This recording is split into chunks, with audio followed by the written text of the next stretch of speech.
जय श्री राम, स्वागत है नवा व्लॉगમાં। અને હવે આપણે પાછા આવી ગયા છે વાડીમાં કામ કરવા માટે અને આવ્યા હતા દિવાળી વેકેશન કરવા માટે અને હવે લાગી ગયા છે ખેતરમાં કામ કરવા માટે। તો ફ્રેન્ડ્સ ચાલો તમને હું બતાવું મારું ખેતરનું કામકાજ કેવું હાલે છે। ગોઠવાઈ ગયું છે હલર અને હવે આટલો ભાગ અહીંયા વેવવાનો બાકી રહી ગયો, વેવવાવાળા થાકી ગયા અને આટલો ભાગ અહીંયા બાકી છે અને હવે આપણે કરવાનું છે શ્રી ગણેશાય, એટલે હલરને ગોઠવી દીધું છે।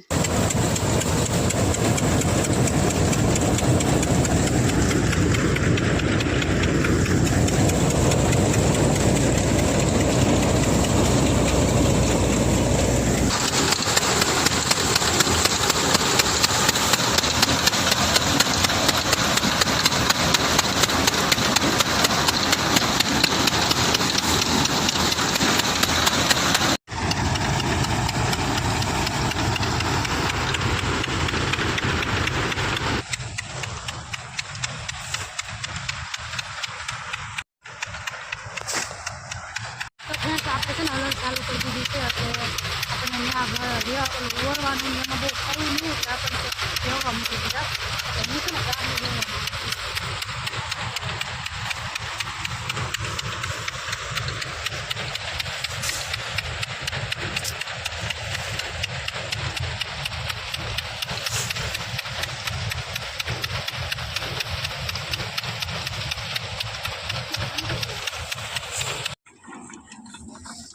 ક્યારના હલરમાં સીમ કઢા ચોખા માંડી હવે અમે થાકી ગયા છે ને અમારી માંડવી ઘણી કરી લીધી એ ફૂટી ગઈ। હવે અમે થોડી વાર બંધ કર્યું છે, થોડુંક આરામ કરશું અને પછી બધી માંડવીને પાછા બધા ભેળા કરી લો અને પછી ભાત ચાલુ કરશું।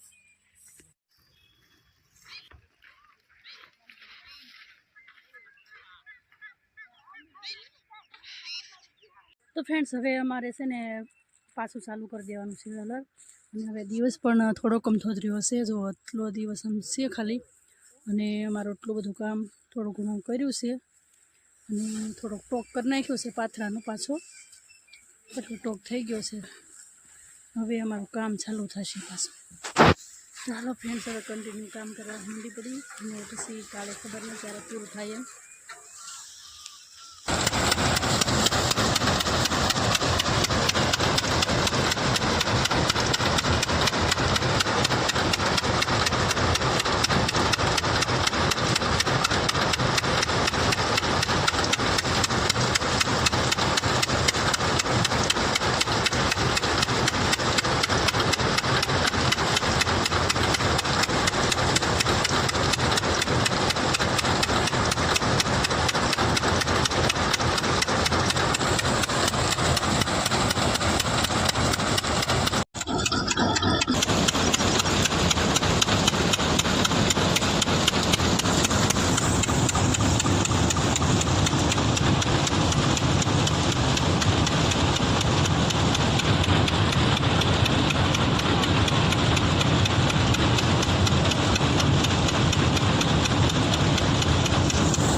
આપણે છે ને કામ પૂરું થઈ ગયું છે અને હવે આપણે એ બધું બંધ કરી દીધું છે અને માંડવીનો આખો ઢગલો કવર થયો છે, તમને બતાવી દઉં બધું ફ્રેન્ડ્સ। અને આપણે ધાર કરવાની બાકી છે પણ બપોરનો ટાઈમ થઈ ગયો છે અને ધાર આપણે કરતા નથી અત્યારે। આ બધું આવી રીતના પડ્યું છે, બધું બતાવી દઉં હું તમને। અમારો ઢગલો ખાલી થઈ ગયો છે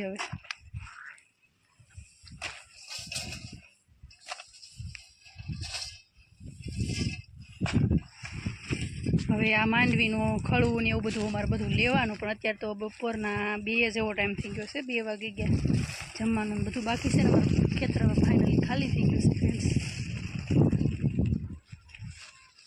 ને હવે આ બધું સાફ કરવાનું બાકી।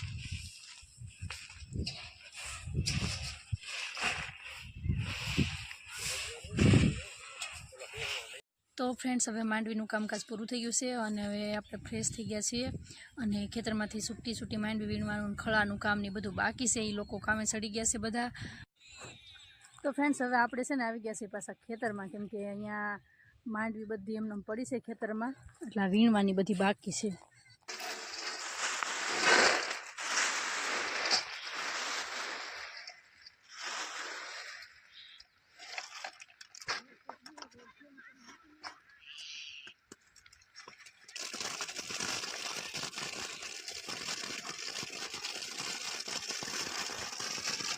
પારેવડાને એવું બધું બહુ બધું આવતું હોય એટલે પારેવડાને એવું ધ્યાન રાખવું પડે. જો માંડવી કેટલી આમાં તૂટેલી નકરી માંડવી પડી હોય. જો ફ્રેન્ડ્સ માંડવી બધી પડી હોય ને આ બધા આખા ખેતરમાં, તો એ વીણવાની હોય છે બધી. એટલે જોકે ખેડૂત ભાઈઓ હોય બધાને ખબર જ હોય, ખેતી કરતા હોય એને, કે દિવાળીમાં સિઝનમાં કેટલું કામ હોય. બરાબર દિવાળી આવે અને ખેતરમાં કામ એટલું હોય, એટલે અત્યારે એમ થાય ગમે એટલા માણસો હોય ને તો ઘટ જ રહે. એટલે આપણે દિવાળી વેકેશન કરવા જેટલા બધા આવતા હોય ને એટલે બધા કામે લાગી જાય. તો ફ્રેન્ડ્સ હવે આપણે છે ને થોડીક વાર અહીંયા બેઠશું અને મમ્મીની બધા જો અત્યારે ખળું ને એવું બધું કામ કરે છે અત્યારે. તો ફ્રેન્ડ્સ આ છે અમારી દિવાળી. અમારી જેવી દિવાળી કોને કોને છે ને એ કમેન્ટ કરી દેજો, અને સિટીવાળા ખાસ કમેન્ટ કરી દેજો કે તમારી દિવાળી કેવી હાલે છે એમ, કેમ કે અમારી દિવાળી જો ખેતરમાં છે. આ દિવાળી છે અને ટાઈમ થઈ ગયો છે અત્યારે કદાચ ને 5-6 જેવો ટાઈમ થઈ ગયો છે દિવાળીના દિવસે. અને આજનો વ્લોગ આપણે આજ જ અપલોડ કરી દેવાનો છે, એટલે બધાને પહોંચે અને જોજો તમે બધા કે અમારી દિવાળી કેવી છે એમ. તો ફ્રેન્ડ્સ દર વખતે એવું હોય, વરસાદ અંધારેલો હોય અને માવઠું થતું હોય અને ખેતરમાં બધું પડ્યું હોય, મહેનત કરતા હોય 2-3, 4 મહિના સુધી મહેનત કરતા હોય, વરસાદ આવતો ન હોય અને વરસાદ આધારિત ખેતી હોય તો વર્ષમાં એક જ વખત પાક લેવાનો હોય. એમાંય પાછું માવઠા થાય તો તૈયાર પાક હોય એ બગડી જાય. એટલા માટે આપણે અત્યારે બધાને કામે લાગવાનું હોય અને ખેતરમાં બધું આમ પડ્યું હોય, એટલે ખેડૂત ભાઈઓને જ્યાં સુધી ખેતરમાંથી બધું પૂરું ન થાય ત્યાં સુધી નીંદર ન આવે. અને અત્યારે છે ને વસ્તુ કેમ કરીને રાતને દિવસ ઉજાગરા કરીને મહેનત કરીને દવા ખાતર ને આન તે નાખી અને પકવાનો માલ પકવીને તૈયાર કરીને ત્યાં વરસાદ આવી જાય, એટલે બધો આખો માલ બગડી જાય. અને જેવી આપણી વસ્તુ પાકે છે ને એનો બરોબર ભાવે નથી આવતો, એટલે ખેડૂત ભાઈઓને બહુ નુકસાન છે. બાપ દાદાની થોડી ઘણી જમીન હોય છે એટલે આપણે એને જમીનમાં કામ કરવું પડે, એટલે ખેડૂત છીએ એટલે બધું કામ પણ કરવું પડતું હોય છે આપણે. તો ફ્રેન્ડ્સ આવી રીતે અમારી દિવાળી જાય છે. તો બધાને હેપી દિવાળી, અને વ્લોગને અહીંયા પૂરો કરીએ છીએ. આશા રાખું છું આજનો વ્લોગ તમને ગમ્યો હશે. ગમ્યો હોય તો લાઇક કરજો, ચેનલમાં નવા હોય તો ચેનલને સબસ્ક્રાઈબ કરી દેજો. મળીએ બીજા નવા વ્લોગમાં, ત્યાં સુધી બધાને જય સિયારામ, બાય બાય. અને પાછા છે ને લાઇક કરતા જજો, કમેન્ટ કરી દેજો, હરી અને સબસ્ક્રાઈબ કરી દેજો પાછા.